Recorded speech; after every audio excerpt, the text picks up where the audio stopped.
Okay, cool. Right, so here we've got an iPhone 7 running iOS 13.3.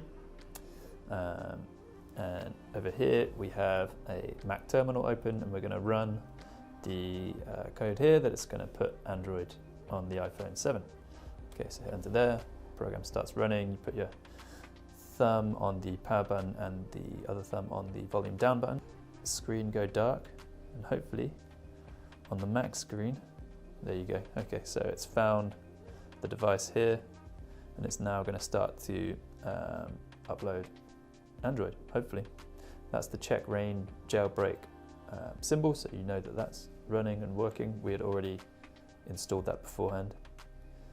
And this is the Linux, the basis of Android, launching what will hopefully be Android. In 3, 2, 1. There you go. So yeah, here it is, Android on an iPhone. We can go down to About. Corellium has put a handful of apps on its Android 10 for iPhone.